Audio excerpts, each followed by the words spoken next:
Good morning, everyone. Now, today we have Mr. Sanji Caldera from Sanji Caldera Associates to talk about the outlook for the parental visa these days. Now, we have talked about this topic before, but there are some new areas that we need to touch. So, first of all, we would like to welcome in 2024 for the first time, Sanji. Thank you, Tushara. Good to be here again. Sanji, now, can you explain to our viewers what is the outlook for the parental visa at the current stage, current moment? Yes, Tushara, we have noticed that not specifically for parent visas, but the government really wants more younger people to come to Australia and work and pay taxes.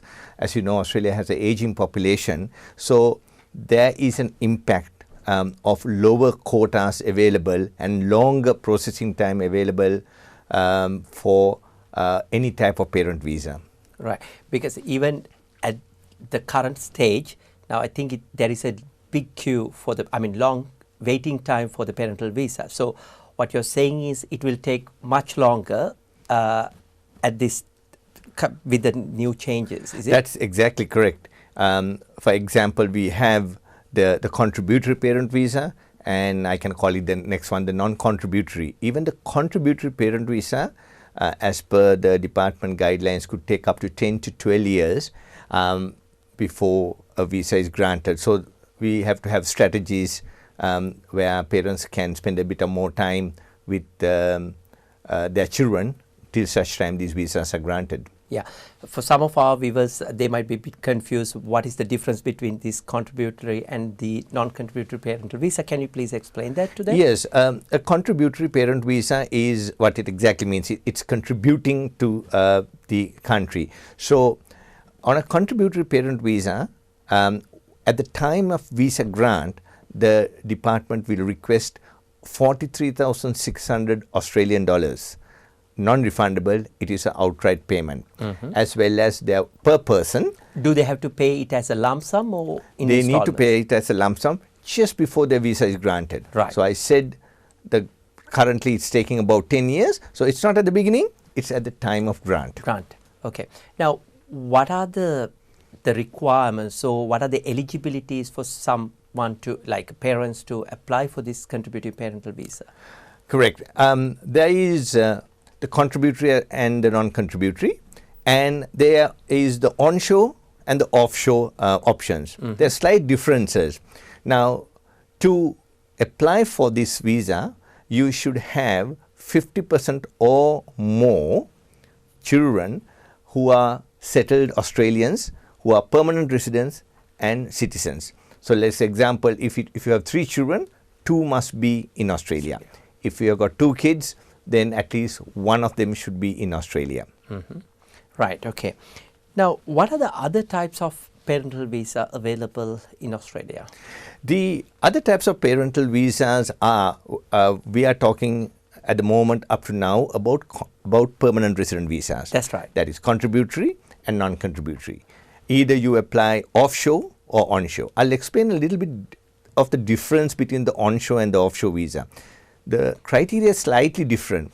For someone to apply onshore, that means if you come on a tourist visa and you don't have a no further stay, it will allow a parent to apply for a parent visa so long as they are aged. What I mean is, depending on the year they are born, they can be aged at 66 right up to 67 and a half.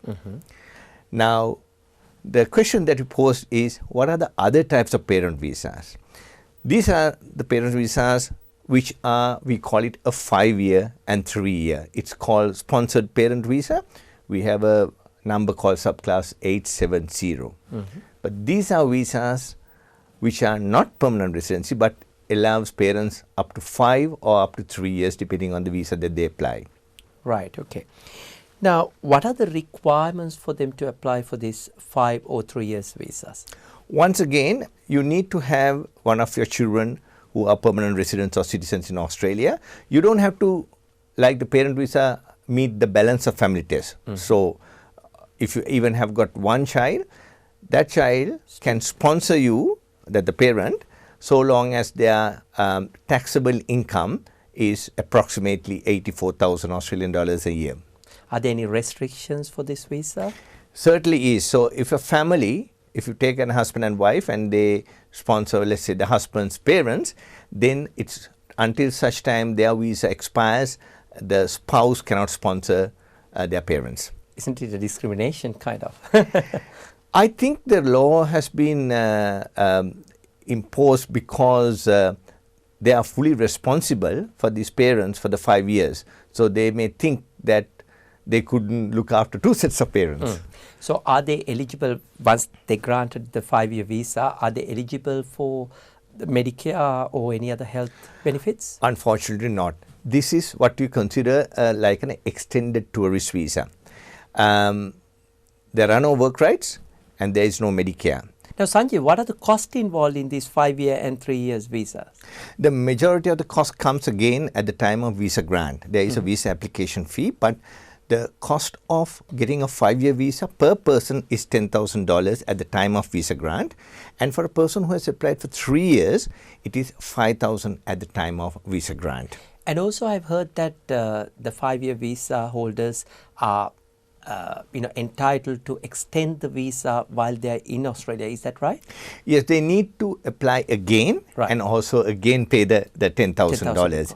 Now, I'd like to tell you why people actually use this. There are two reasons, Tushar, especially when there is working families and there is no one to look after and childcare cost is so high.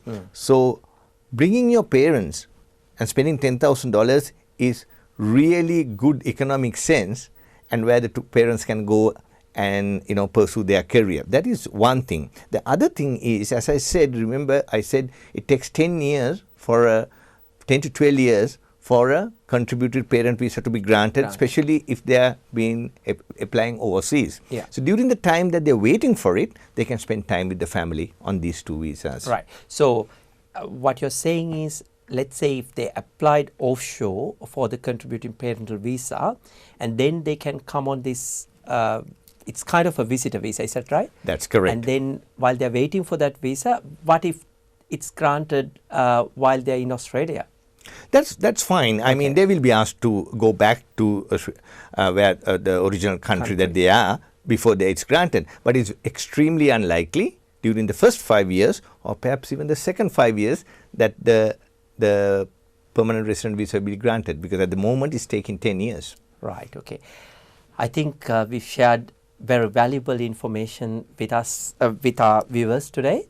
Now, Sanji, thank you so much for coming and sharing this information with us, and hope to see you again with some, changes to the migration areas in upcoming weeks. Thank you very much, Tushar, for having me today.